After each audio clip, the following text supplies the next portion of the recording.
남북의 썰 시청자 여러분 안녕하십니까? KBS 김정환 기자입니다.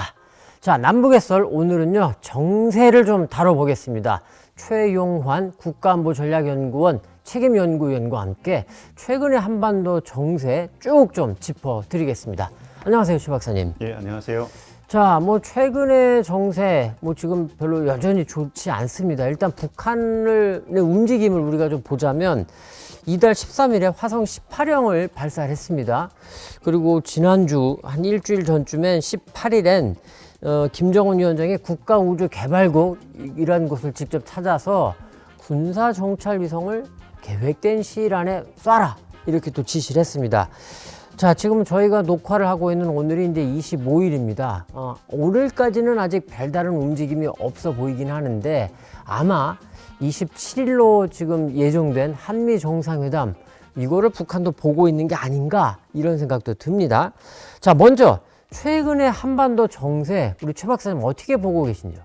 최근에 한반도 정세는 일단 북한은 8차 당대회 이후에 자기들이 만들겠다고 한 무기체계들을 속속 개발하고 있기 때문에 네. 점차적으로 정치 군사적인 위기 상황이 지속되고 있는 상황인데 미국은 또 북한이 계속 말썽을 일으키고 있음에도 불구하고 북한 문제에 대한 미국의 어떤 정책적인 집중도 이런 건 그다지 높아 보이지 않은 게 사실이거든요. 예. 그것은 결국에는 이제 미중 전략 경쟁이라든가 우크라이나 전쟁 이런 거에 대한 정책 우선순위가 높은 거죠. 그렇죠. 그러다 보니까 특별히 한반도에서 상황을 크게 악화시키는 결정적인 사건 이런 것들은 없음에도 불구하고 전체적으로 상황은 좀 나빠지거나 또 미래가 좀 불투명한 그런 코스로 계속 가고 있는 것 같습니다.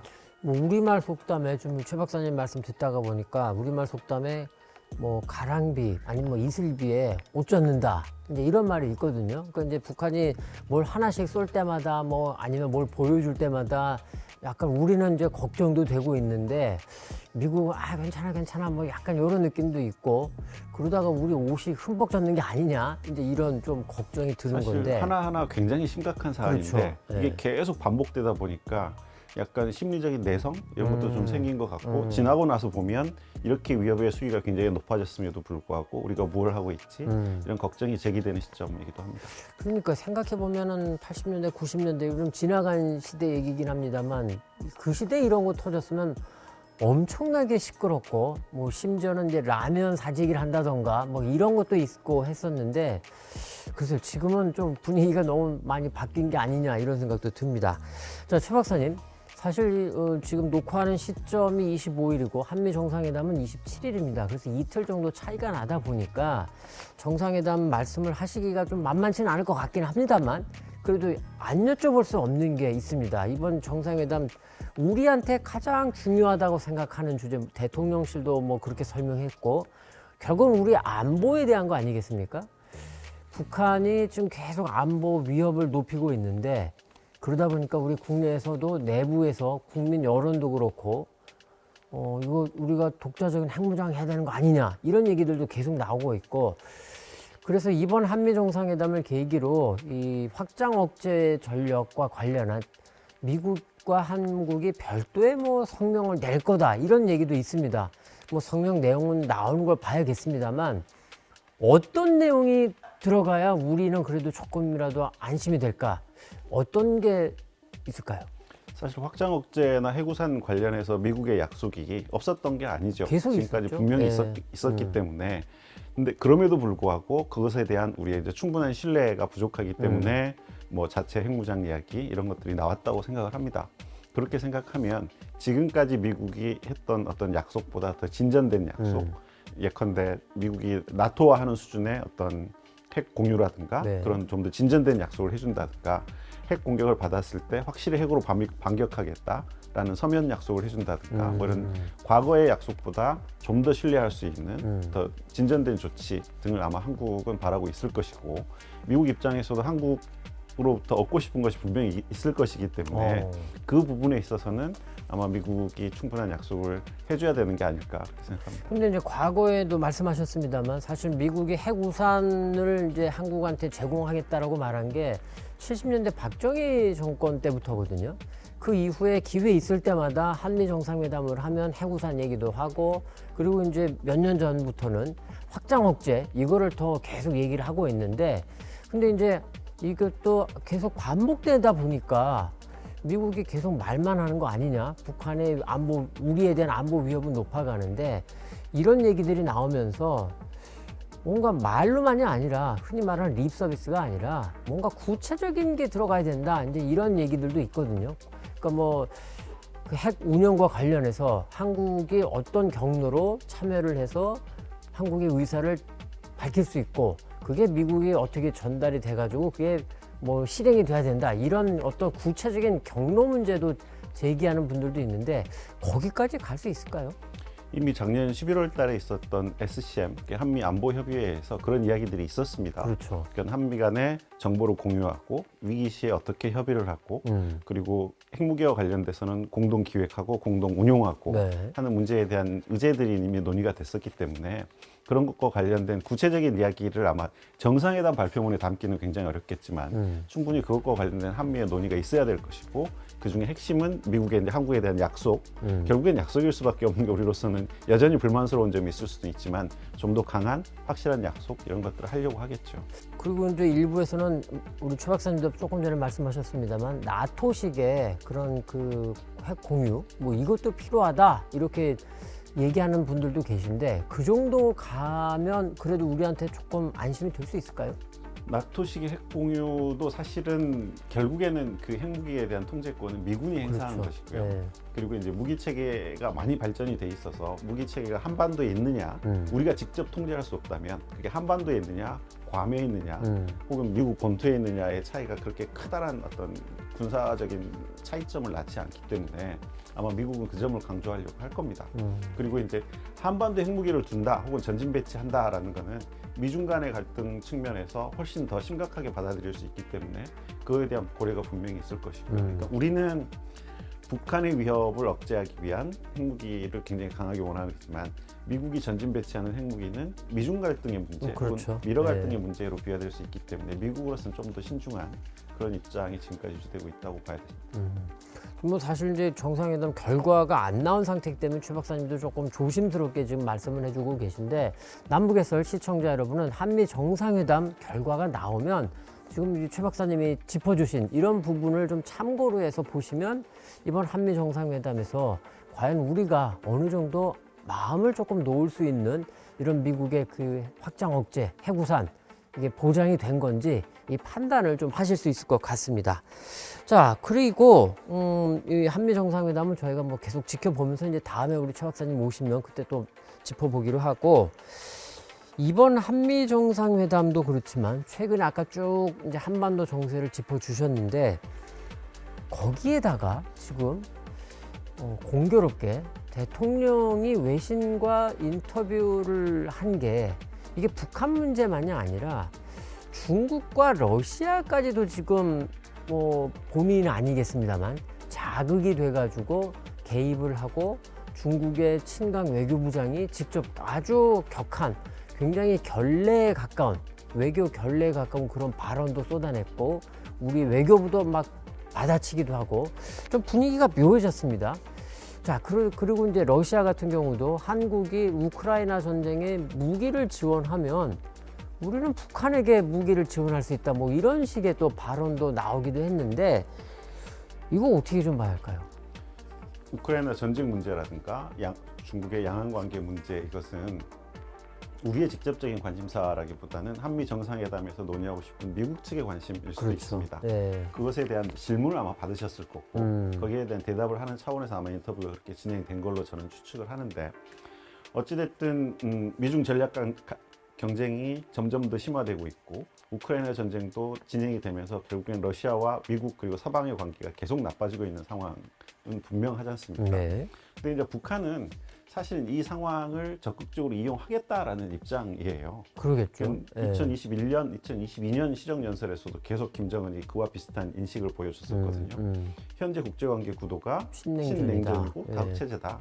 그리고 작년 시정연설에서는 이런 국제정세가 자신들이 군사력을 개발하는 명분과 기회를 제공한다라고 이야기를 합니다.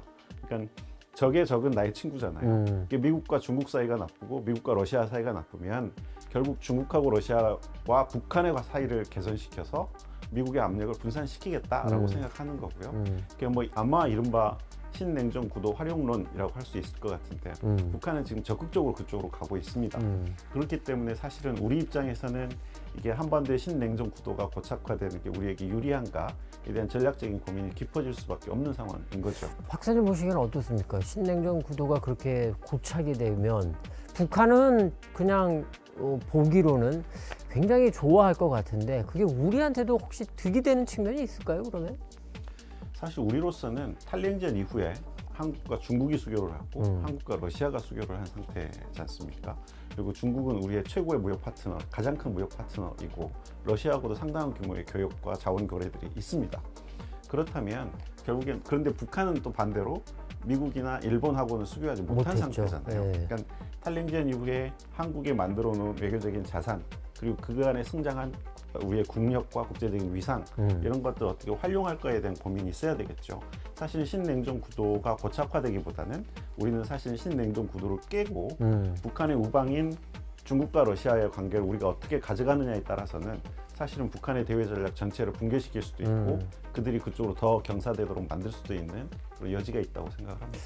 그러니까 지금 우리로서는 신냉전 구도가 썩 달가운 건 아닌데 지금 상황은 그쪽으로 좀 많이 가고 있다 이렇게 이해가 되는 상황이고 자 그런데 아마 눈썰미 있는 우리 시청자분들은 박사님의 쭉 설명을 듣다가 잠깐 저게 뭐지 하면서 저도 이제 박사님 설명 듣다가 그런 생각이 들었는데 사실 한국과 미국이 가장 가까운 군사 동맹이고 우방은 맞습니다만 그렇지만 한국과 미국의 국익이 완전히 일치할 수는 없는 게 또 이제 뭐 냉정한 현실인데 우리는 미국한테 확장 억제와 관련해서 좀 더 자세하고 신뢰성 높은 뭔가를 좀 요구하는데 반면에 미국은 뭐 그거를 들어줄 수도 있겠지만 그런데 그거를 들어주려면 미국이 원하는 부분도 분명히 있겠죠. 그런데 그 원하는 게 뭘까?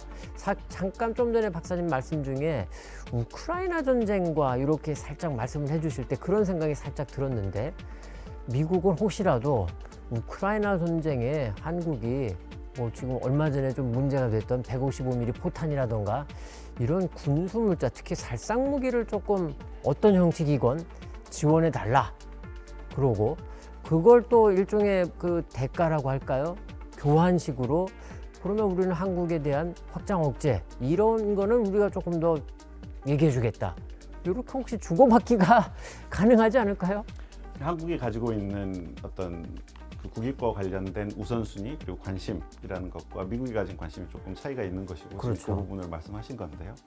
미국은 사실 이번 정상회담뿐만 아니라 그 이전 정상회담에서도 계속 한국이 이제는 굉장히 성장한 국가이고 그리고 국제적인 영향력을 가지고 있는 국가이기 때문에 그 성장한 국가 위상에 걸맞는 국제적인 역할을 해달라고 계속 주문을 하는 거죠. 사실은 뭐 거듭 말씀드리는 것처럼 한국의 국력이 제법 성장하였기 때문에 거기에서부터 완전히 자유로울 수는 없을 겁니다. 이제는 국제적인 책임도 해야 될 것이고 충분히 그 발전된 국가로서의 어떤 위상에 걸맞는 역할을 해야 되는 건 분명하긴 하지만 중국이나 러시아가 우리를 적대시하고 있지 않은데 우리가 굳이 그들을 적대시해서 문제를 만들 필요는 없는 거죠. 그렇죠. 그리고 우리 주변에 있는 많은 국가들, 유럽 국가들도 마찬가지고 심지어 일본까지도 러시아 우크라이나 전쟁에서 굉장히 유연한 태도를 맞습니다. 취합니다. 예. 일견에서는 미국의 입장이 동조하는 것처럼 보이지만 자기들의 국익이 걸려있는 부분에 있어서는 악착같이 그것을 또 확보하는 게 국제 질서의 본질이고 우리도 그 패스를 따라가는 게 사실은 맞다고 생각을 합니다. 큰 틀에서는 러시아가 가만히 있는 우크라이나를 침공했기 때문에 러시아에 대해서 러시아가 비난받아 마땅하지만 그것 때문에 우리가 굳이 러시아를 적대시해서 문제를 꼬이게 만들 필요는 없는 거죠. 특히 우려스러운 거는 이제 북한과 러시아 간의 어떤 그 무기 거래설 그렇죠. 이야기가 있지 않습니까? 예. 북한의 포탄을 러시아가 가져갔다면 러시아로부터 북한은 무엇을 받고 싶을까? 혹은 최근에 이제 러시아가 우리에게 직접적으로 위협하기도 했지만은 북한이 만들기로 약속해놓고 만들지 못한 무기 체계들과 관련된 핵심 기술은 러시아가 다 가지고 있는 그렇죠. 거죠. 예. 제일 우려스러운 건 러시아가 적극적으로 이것을 차단한다고 하지 않더라도 적극적으로 소극적으로 가만두는 것만으로도 군사 기술은 유출될 수 있습니다. 네. 그런 의미에서는 북러 간의 거래가 어떻게 되는지에 대해서는 좀 예의주시할 필요가 있다고 그러니까 이제 아무리 우방이라고 해도 정상적인 통로가 아니라 일종의 불법적인 뭐 스파이 활동, 첩보 활동을 통해서라던가 이런 걸 통해서 싹싹 가져갈 수 있는데 그거를 러시아가 알고도 그냥 모른 척 한다던가 그런 식으로 이제 북한에게 넘어갈 수 있다 이제 이런 말씀인 것 같은데 지금 그래서 아마 우리 시청자분들이 아니 그래서 지금 이번 정상회담에서 어떻게 해야 된다는 거야 이렇게 또 반문하시는 분도 계실 것 같은데 일단 아마 우리 정부의 지금 입장도 좀 곤혹스러울 것 같긴 합니다. 이런 점들을 감안하셔서 우리 시청자분들도 해석을 하시면 되지 않을까 이런 생각이 들고요. 그리고 이제 러시아가 일으킨 우크라이나 전쟁과 우리 요 관계를 짚어주셨는데 그런데 또 하나 중요한 게 있죠. 어떻게 보면 더 우리한테 위협이 될 수도 있고 사실은 이제 이 시간에도 몇 번 여쭤봤던 그런 주제이기도 한데 중국이죠 결국은. 특히 타이완, 대만에 대해서 중국은 엄청나게 격앙된 지금 반응을 보이고 있는데 자 대통령이 미국 가기 전에 했던 뭐 기자회견도 그렇고 그 한미 정상회담의 성과를 담은 공동 성명에 그럼 대만과 관련해서는 어떤 언급이 나올까? 이게 또 이제 굉장한 관심사거든요. 또 어떻게 좀 우리가 해야 할까요?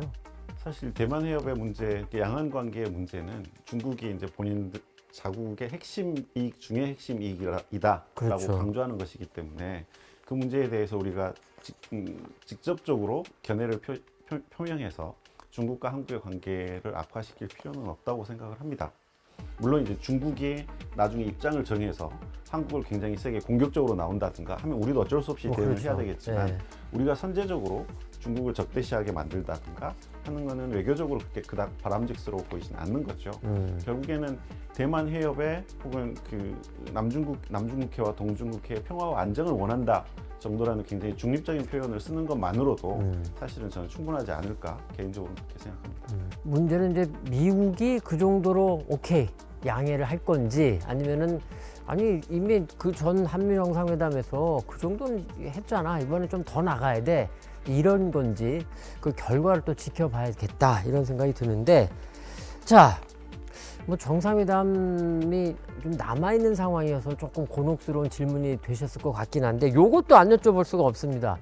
일부에선 지금 아까 말씀드린 것처럼 김정은 위원장이 국가우주개발국을 가서 군사정찰 위성을 계획된 시일 안에 발사해라 이렇게 얘기를 했습니다. 그러다 보니까 이번 한미 정상회담을 계기로 해서 쏘는 거 아니냐 이런 좀 분석 관측도 있는데 어떻게 보세요? 북한이 그 정찰위성 발사의 정치적인 효과를 노린다면 한미 정상회담 시기를 한번 노려볼 만하죠.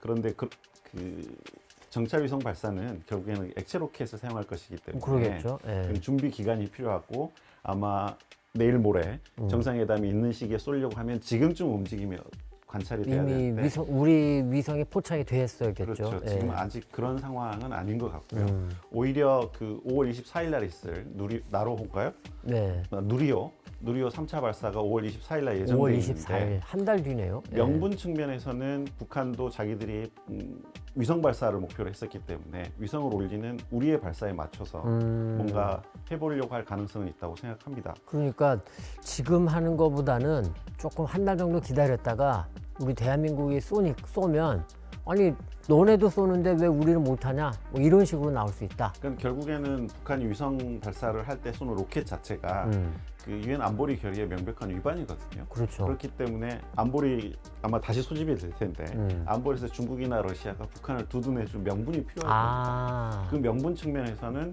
사실은 한국의 발사라든가 이런 것들에 맞춰서 혹은 그 이후에 하려고 할 가능성도 있다고 생각합니다. 일종의 물귀신 작전이군요.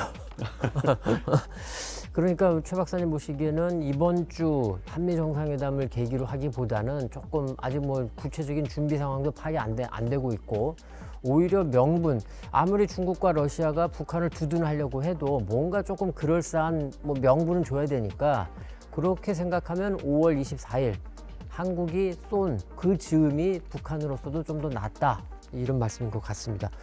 딱 한 달 뒤면 우리 최 박사님이 또 나오시니까 그때 또 한번 전망 맞춰본 적이 별로 없어서. 이렇게 예측이 맞는지 한번 짚어보면 될 것 같습니다. 자, 이번에 주제를 좀 바꿔서 아까 이제 북한이 어떤 그 군사적 위협을 계속 높이고 있다 이런 걸 짤막하게 좀 정리를 해 주셨는데 제가 조금 다시 한번 말씀드리면요. 김정은 위원장이 2021년에 이 국방력 발전 5개년 계획이란 걸 공개를 했습니다.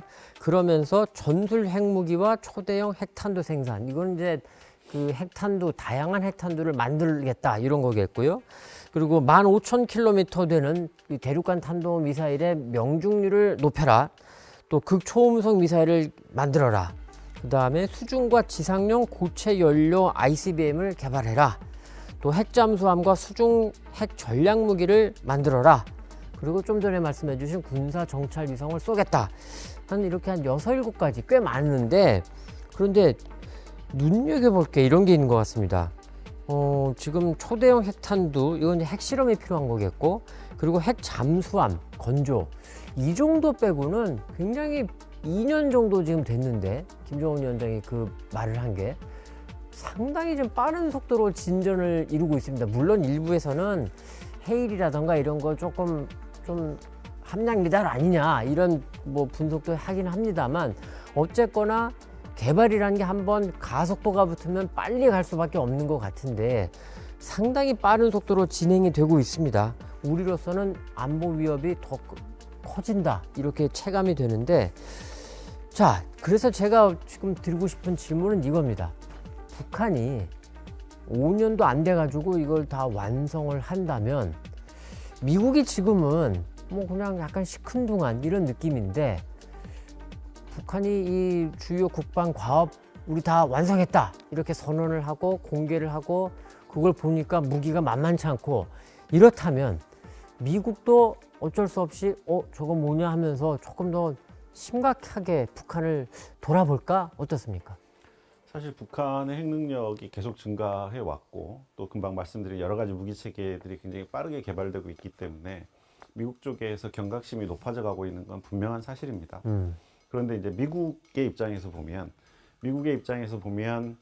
가장 먼저 상대해야 될 적들이, 더 큰 적들이 보이는 거죠. 중국이라든가 러시아라든가 군사적으로도 훨씬 대국이고 종합 국력에서도 훨씬 강력한 잠재력을 가진 국가들을 상대로 하는 거기 때문에 미국이 지금 북한에 관심이 없다라기보다는 더 큰 관심이 생겨버린 거죠. 그래서 특히 이제 북중 관계의 의존도가 북한의 대외 전략이 굉장히 높기 때문에 중국을 잡으면 북한도 잡을 수 있다라고 기본적으로 생각하는 것 같아요. 그리고 북한이 만들어내는 명분이라는 것이 결국에는 그 중국하고 미국 사이에서 약간 방황할 수도 있는 한국이 한미 동맹에 확실하게 경사될 수 있는 계기가 돼버리고 있지 않습니까? 그렇죠. 예. 그리고 한동안 주저주저했던 한미일 안보 협력이 가속도를 낼 수 있는 명분도 결국엔 북한이 만들어내는 위협이거든요. 그리고 미국이 서태평양 지역에 항공모함 전단이라든가 혹은 전략 자산을 배치하는 주요한 명분 중에 하나도 북한이 만들어내는 위협이거든요. 그런 측면에서는 북한이 지금 만들어내는 위협의 수위가 과거보다 분명히 높아진 건 사실이지만 그것이 미국의 생존을 위협하는 사활적인 위협이라기보다는 중국이나 러시아를 상대함에 있어서 미국의 어떤 전략의 유연성을 더 키워주는 그런 측면도 분명히 존재하기 때문에, 그러니까 그 말씀은 북한이 일으키고 있는 위협이 한편으로는 미국으로서는 그거를 명분으로 해가지고 중국 견제라던가 이런 데 더 활용할 그런 가치가 있다, 이런 말씀이네요. 전략적인 측면에서는 저는 그런 측면이 분명히 있는 것 같고요. 또 하나는 미국 국내 정치의 측면인데요. 북한과 지금 탈렌지언 이후에 여러 번의 협상이 있었는데 대부분 실패했지 않습니까? 예. 그리고 이제는 그 워싱턴 정책결정그룹에서 북한 핵 문제를 협상을 통해서 해결할 수 있을까에 대한 회의론이 굉장히 팽배한 상황이거든요. 그러면 그 민주국가에서 선거는 한 4년마다 치러지는데 4년 내에 성과가 나지 않는 일에 크게 집중하려고 하지 않는 경향들이 있어요.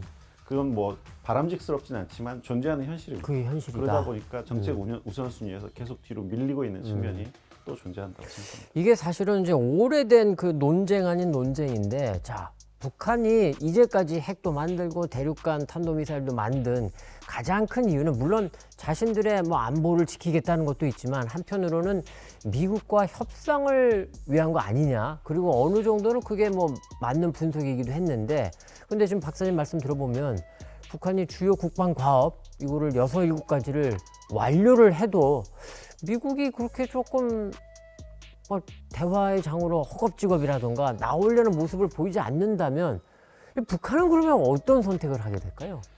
지금 뭐 상황을 예단하기는 어렵지만 북한도 이 상태가 지속 가능하다는 건 알고 있을 겁니다. 지속 가능하다? 하지 않다. 네. 어느 단계에선가는 사실은 북미 간에 협상을 하든 논의를 시작해야 되는 측면이 있을 것이고요. 근데 이제 과거하고 지금의 상황이 혹은 미래의 상황이 달라질 것은 뭐냐면 북한이 이렇게 능력이 굉장히 많이 증가했잖아요. 그렇게 되면 협상이 개시됐을 때 한국과 일본과 미국의 위협 인식 우선순위가 다를 수 있습니다. 미국은 본토를 직접 경유한 ICBM이 네. 가장 큰 안보 위협이다라고 인식하겠지만 일본 같은 경우에는 북한의 중거리 미사일도 위험하다라고 인식할 거거든요. 뭐 의제 중거리 미사일이 들어가야 된다라고 일본은 주장할 거예요.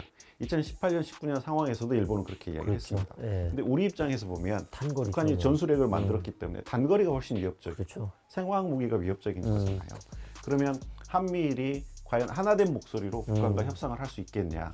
그리고 그 협상 테이블에서 누가 주도권을 가지느냐에 따라서 협상의 최우선 순위가 달라질 수 있을 것이고 북한은 아마도 그것을 생각할 거예요.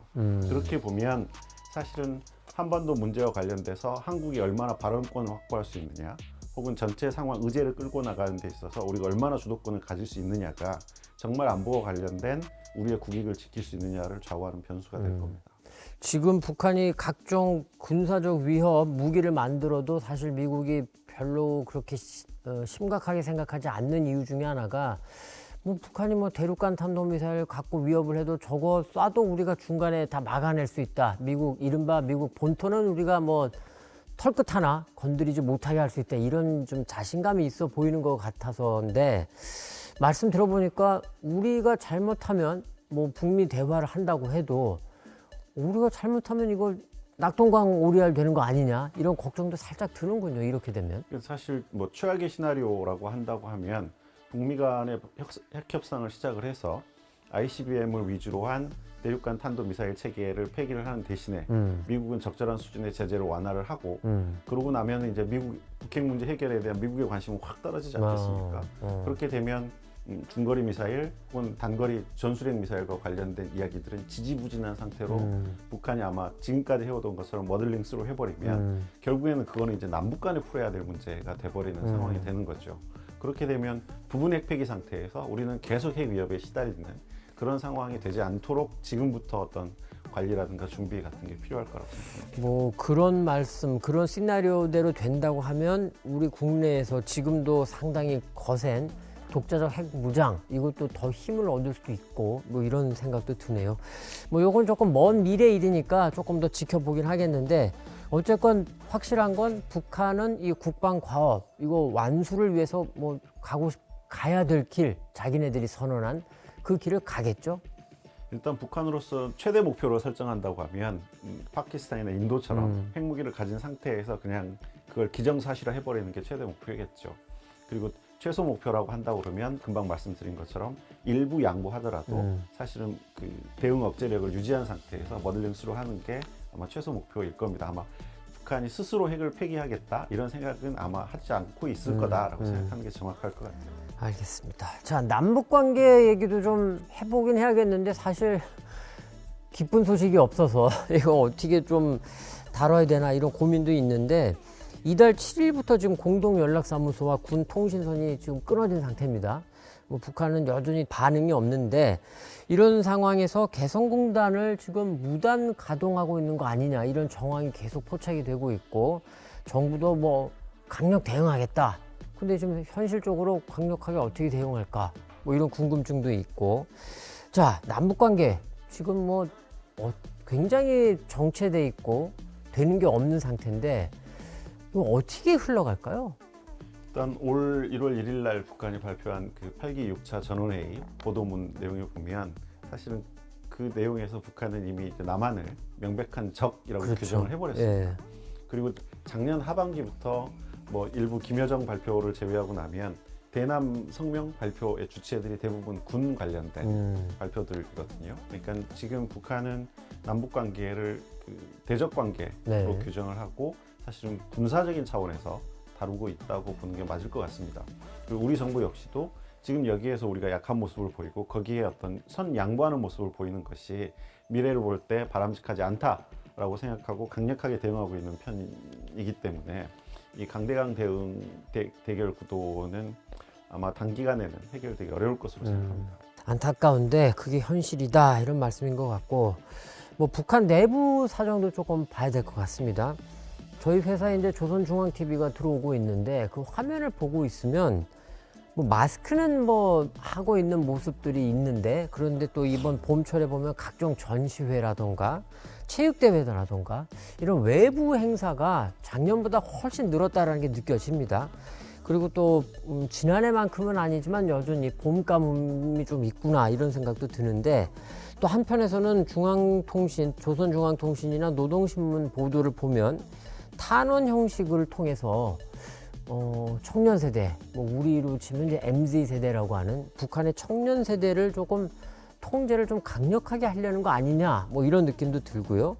또 그런 한편으로는 김정은 위원장이 사실 뭐 객관적으로 봐서 그렇게 내세울 게 많지 않은데 그나마 이른바 살림집, 뭐 우리로 치면 아파트라고 할 수 있는 이 살림집을 평양에 5만 세대를 짓겠다라고 이제 약속을 했었는데 이거는 지금 어느 정도 좀 진행이 되고 있는 것 같습니다. 화성지구 살림집 준공식이 얼마 전에 있었고, 자, 이런 북한의 대내적인 상황 어떻게 좀 보고 계실까요?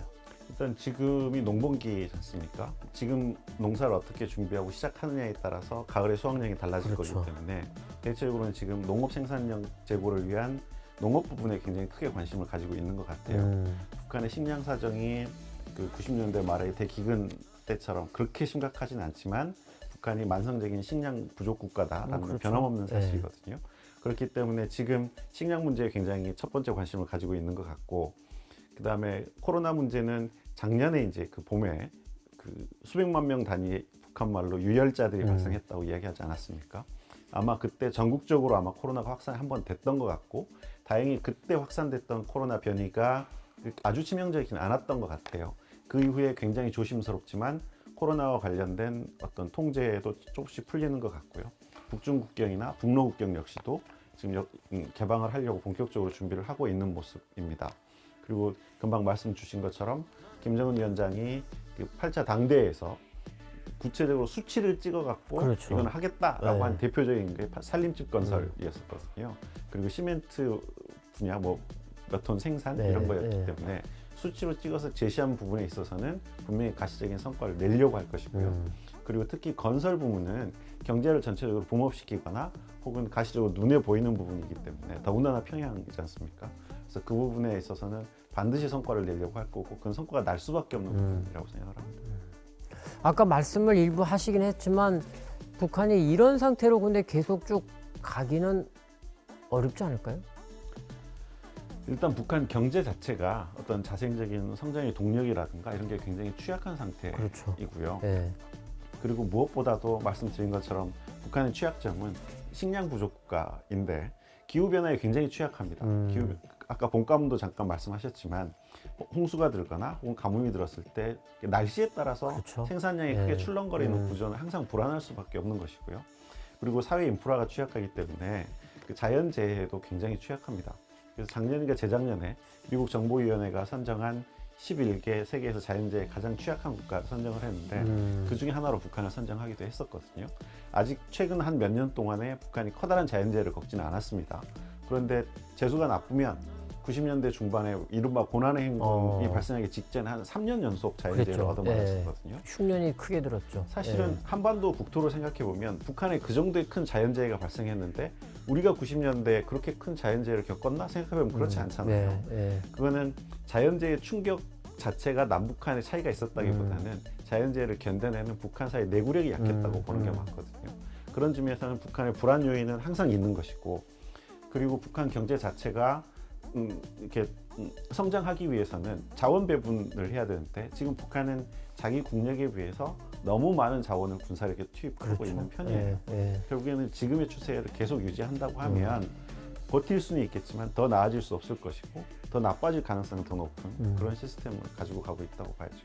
자, 지난 15일이 태양절, 김일성 주석의 생일이었습니다. 올해는 꺾어지는 해가 아니어서 그렇기도 하겠습니다만, 대규모 열병식 이런 건 없었는데, 그런데 한 가지 좀 흥미로운 게, 김정은 위원장이 금수산 기념공전 참배를 안 한 것 같습니다. 참배를 했으면 북한에서 보도가 나왔을 텐데, 관련 보도가 없었고, 그리고 당일에 내각과 국방성 직원들 간의 체육대회를 관람했다. 이런 정도 기사가 나왔습니다.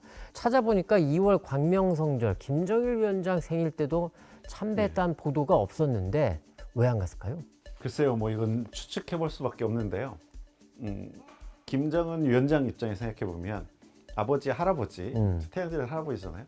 돌아가신 분의 기일도 아니고 생일을 챙기는 게 사실 우리 문화에서 그렇게 익숙한 건 아니에요. 그렇죠. 예. 물론 이제 북한 특성상 그거를 말씀하신 것처럼 태양절이라 하고 광명절이라 하고 해서 명절로 기념하기는 하지만 이제는 김정은 위원장 입장에서는 이제는 김정은 시대인 거잖아요. 이제는 본격적인 김정은 시대에 왔기 때문에 과거에 본인이 집권 초기에는 어떤 권력의 정당성 혹은 권위의 근원 이런 것들을 아버지나 할아버지로부터 찾아오는 경향이 강했지만 이제는 집권 10년 차가 넘었고 이제 본격적인 김정은 시대가 열린 마당에는 그것을 굳이 그 선대의 어떤 권위를 빌어와야 될 그럴 필요가 상대적으로 줄었다라고 생각합니다.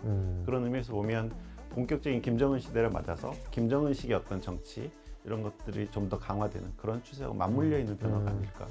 1년 뒤 예상한다는 건 대단히 불가능에 가까운 일이겠지만 그런 추세라면 내년에도 안 갈 가능성이 있다 이렇게 볼 수도 있겠네요. 그럴 가능성이 전 높다고 생각하는데 좀 알 수 없죠.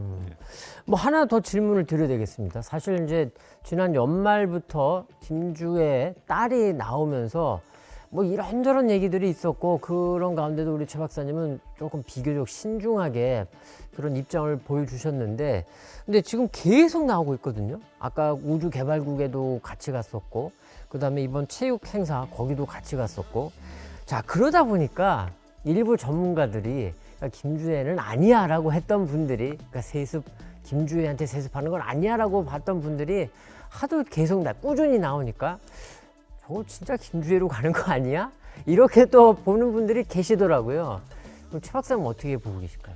그러니까 북한 체제를 희화시키려고 생각하면 얼마든지 희화시킬 수 있는데 그런 취약성을 보여주는 거라고 생각하거든요. 그러니까 최고 지도자가 본인의 딸을 마치 그 군 장성들을 병풍처럼 둘러놓고 사진을 찍는다든가 이런 것들을 보고 있으면 이게 왕조 국가적인 성격 혹은 그 개인 지배 국가의 성격을 너무 강하게 보여주기 때문에 보여주는 전 그 이상도 이하도 아니라고 생각합니다. 그렇게 보면 언제든지 김정은이 김주애를 후요로 만들 수도 있고 혹은 언제든지 본인 생각이 바뀌면 또 다른 사람을 내세울 수도 있는 그런 특성을 가진 체제라고 봐야 되겠죠.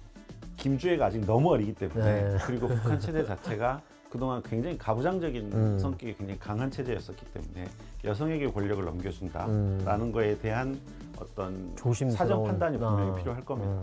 알겠습니다. 자, 남북의 썰 정세편 오늘은요. 최근의 한반도 상황을 우리 또 최용환 국가안보전략연구원 책임연구위원과 한번 짚어드렸습니다.